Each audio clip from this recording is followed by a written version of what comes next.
Bonjour, vous êtes bienvenus sur ma Talent Academy. Je m'appelle Ngando Etienne.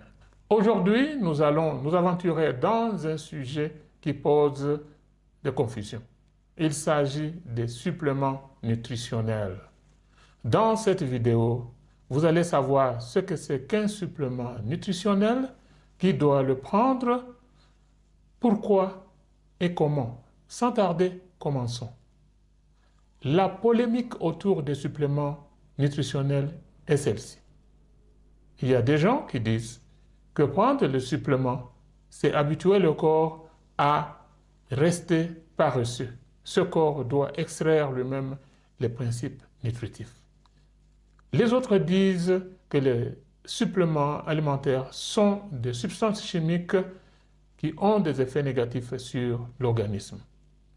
Il y en a d'autres qui disent qu'un corps qui ne prend pas les suppléments nutritifs est un corps sacrifié parce que la plupart des aliments que nous mangeons n'ont pas suffisamment des éléments nutritifs. Il faut toujours des suppléments. Alors, ils se lancent dans les dépenses incommensurables à acheter les suppléments. Mes amis, voici la vérité. D'abord, qu'est-ce qu'un supplément nutritif? Un supplément nutritif est un produit naturel ou manufacturé qu'on ajoute à un repas habituel. Ce produit peut avoir un ingrédient ou plusieurs ingrédients dans sa composition.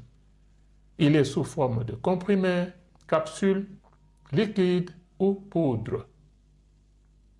Et souvent, ce produit est pris par la voie orale, c'est-à-dire par la bouche. Les ingrédients qui sont présents dans les suppléments nutritionnels sont soit les vitamines et les sels minéraux, soit les principes des plantes naturelles, soit les protéines sous forme d'acides aminés, ou encore les huiles essentielles comme oméga 3 et oméga 6, ou encore, enfin, les probiotiques comme bactéries utiles au corps. On peut dire que les suppléments nutritionnels tombent dans 5 catégories principales. D'abord, nous avons les suppléments en vitamines et sels minéraux, par exemple la vitamine D et le calcium, plus le fer, qui sont souvent administrés pour pallier aux carences. Nous avons le deuxième groupe, c'est les suppléments herbaux des plantes, par exemple le gingembre et l'ail, pour ne citer que ces deux plantes, pour leurs propriétés variées. Le troisième groupe, c'est le groupe des suppléments protéiques, par exemple la caséine, qui est une protéine animale, et les protéines végétales, qui sont très populaires pour les athlètes. La quatrième catégorie est composée des suppléments en huile essentielle, qui sont oméga 3, oméga 6, sous forme d'huile de poisson.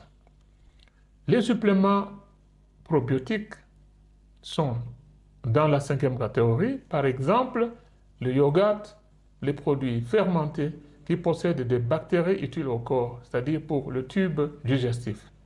Voilà donc les 5 catégories ou groupes de suppléments qui doivent provenir de sources fiables. Donc le choix de ces suppléments doit être fait avec beaucoup de précaution. Maintenant que nous connaissons qu'est-ce qu'un supplément nutritif et quels sont les types de suppléments et leurs ingrédients, maintenant nous passons à la deuxième partie qui concerne qui doit prendre les suppléments. Ici, nous avons 5 groupes. Le premier groupe, ceux qui ont des déficits nutritionnels suite à des maladies chroniques ou encore à l'incapacité du corps d'extraire des éléments nutritifs. Le deuxième groupe, c'est par exemple les femmes enceintes qui ont besoin de la vitamine ou des vitamines prénatales pour les aider et leurs bébés, étant donné que les demandes ont augmenté. La troisième catégorie est composée des hommes âgés qui souvent ont besoin de la vitamine D et du calcium. Quatrième catégorie, c'est pour les végétariens, les gens qui appliquent des régimes alimentaires basés sur les végétaux. Ils ont souvent une carence en vitamine B12 et le fer qui se trouve généralement dans les viandes. La dernière catégorie est composée des athlètes ou des gens actifs qui doivent prendre ou qui peuvent prendre des suppléments protéiques. Maintenant, nous passons à la troisième partie de notre exposé qui concerne pourquoi prendre les suppléments nutritifs.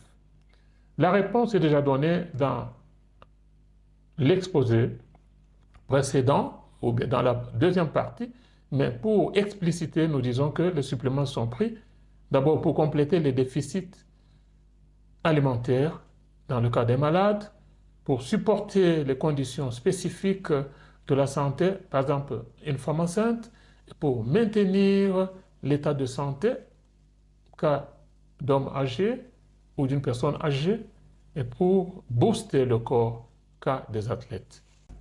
Maintenant, nous passons à la quatrième partie de notre exposé qui concerne comment prendre les suppléments alimentaires. À quelle fréquence? Bien sûr que ça dépend des besoins alimentaires, mais suivez ces quelques propositions.